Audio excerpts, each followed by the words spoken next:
अस्सलाम वालेकुम मेरे पाकिस्तानी, मैं हूं राशिद अकरम। आप देख रहे हैं मेरा यूट्यूब चैनल। नाजरीन, आज सुप्रीम कोर्ट से बड़ा फैसला आया जिसके अंदर ये कहा गया कि 14 मई तक जो है इलेक्शन करवाए जाएं। दूसरी जानिब जो हुकूमत है उसकी मैं ना मानूं कि एक रविश जो है वो बरकरार है, इलेक्शन नहीं करवाए जाएंगे। तीसरी जानिब एक ये मामला है कि आज उस शख्स की जो बरसी है, 44वीं बरसी है, जिसने आज पाकिस्तान के आइन कानून की जिसमें बरतरी हुई है, वो आइन कानून बनाया और फिर पाकिस्तान को एक ऐसा कानून आइन दिया जिसके मुताबिक इस मुल्क के अंदर एक निज़ाम चल सके।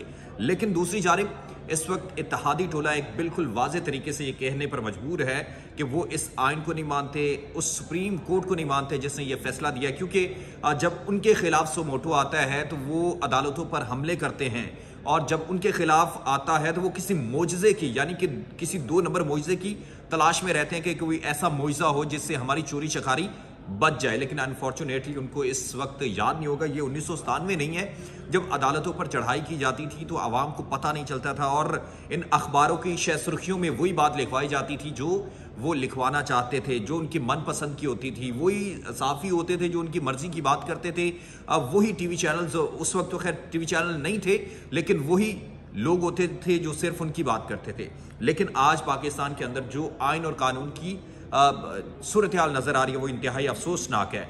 और इस वक्त जो शहबाज शरीफ साहब हैं वो एक कोशिश कर रहे हैं कि किसी तरीके से वो आइन और कानून की जो है उसको बाईपास करें और फिर एक सियासी शहीद होने की कोशिश करें। जिस तरह मरियम बीबी ने भी ट्वीट किया जिसमें उन्होंने कहा है कि दफ़ा पहले भी हम डिस्क्वालिफिकेशन का सामना कर चुके हैं, एक दफ़ा और भी कर लेंगे। तो मैं मरियम बीबी को कहूँगा इस दफ़ा ऐसा नहीं होगा, क्योंकि अब अवाम जाग चुकी है। अवाम सुप्रीम कोर्ट के साथ खड़ी है, आइन के साथ खड़ी है, और एक तरफ अवाम है और दूसरी तरफ अक़लियत पीटीआई के लोग हैं, वो इसको खुशाइन करार दे रहे हैं। लेकिन दूसरी जानिब जो इत्तेहादी हुकूमत है वो अब मुसलसल सुप्रीम कोर्ट पर हमले कर रहे हैं। मियां मोहम्मद नवाज शरीफ ने भी लंदन में प्रेस कॉन्फ्रेंस की और उन्होंने एक अहम नुक्ता वहां पर सवाल किया कि जो नजरिया ज़रूरत है वो हमेशा आमिरों के लिए इस्तेमाल किया जाता है, हम जैसे लोगों के लिए नहीं, और हम जैसे वज़ीर आज़म को हटा दिया जाता है, ये अदालतें हटाती हैं। तो मेरा यहाँ पर एक मोदबाना सवाल है मियां मोहम्मद नवाज शरीफ से कि आप एक दफ़ा फिर पाकिस्तान को नजरिया ज़रूरत की भेंट चढ़वाना चाहते हैं, क्योंकि जिस तरह इस वक्त पाकिस्तान के अंदर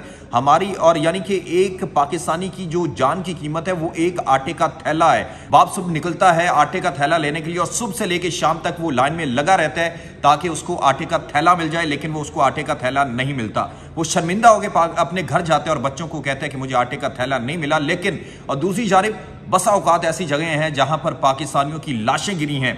आटे के थैले की कीमत यह है कि एक इंसान सुबह से लेकर शाम तक उस लाइन में लगा रहता है, शर्मिंदा होकर घर जाता है तो बच्चे उसके मुंह देखते हैं कि अब्बा आप हमारे लिए रोटी का बंदोबस्त नहीं कर सके।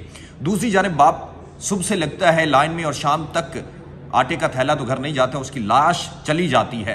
एक हमारे पाकिस्तानी की जो ज़िंदगी है, हमारे पाकिस्तानियों की जो ज़िंदगी है वो एक आटे का थैला बनकर रह गई है। लेकिन दूसरी जानिब इन हाथियों की लड़ाई के अंदर मुल्क पाकिस्तान का जो नुकसान हो रहा है वो किसी का नहीं हो रहा, क्योंकि इनको अपने इक़्तिदार चाहिए, इनको अपनी वो जंग चाहिए जो इनको सिर्फ प्रोटोकॉल चाहिए जिसमें प्रोटोकॉल मिलता रहे और ये अपनी अयाशियाँ करते रहें। लेकिन इस वक्त मैं यही कहना चाहूँगा अवाम जो है अब वो जाग चुकी है। मैं यहाँ पर अगर अप्रैल की बात करूँ तो मैं आपको बताऊँगा कि अप्रैल 2023 में पाकिस्तान के मुख्तलिफ शहरों में मुफ्त अशिया लेने के लिए भगदड़ मचने से 15 अफराद अब तक जा बहक हो चुके हैं, यानी कि, और उसके साथ साथ 24 जख्मी हुए।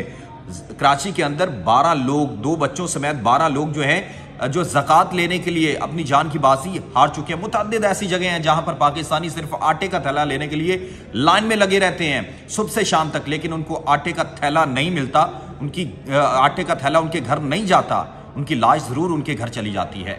ऐसे गरीब आवाम को सिर्फ लाइनों में लगा दिया और ख़ुद एक जंग लड़ रहे हैं, क्या मुफाद की जंग। और मियां मोहम्मद नवाज शरीफ ने भी प्रेस कॉन्फ्रेंस की, मरियम बीबी भी बार बार ट्वीट करती हैं और कहती हैं कि हम एक दफ़ा डिस्क्वालिफिकेशन की फिर बर्दाश्त कर लेंगे। मैं ये भी कहना चाहूँगा कि इस दफ़ा आप सियासी शहीद बीबी नहीं होंगे, क्योंकि आवाम के पास इस वक्त वो तमाम सोर्स मौजूद है जिसके मुताबिक वो तमाम सियासी जो रहनुमा है, बिलाशुबा इमरान खान हो कोई भी हो, सबकी चलाकी और मकारियों को बासानी देख सकते हैं। इस वक्त आइन और कानून की पासदारी बहुत अहम है, वरना कहते हैं ना कि किसी के हाथ कुछ नहीं आएगा।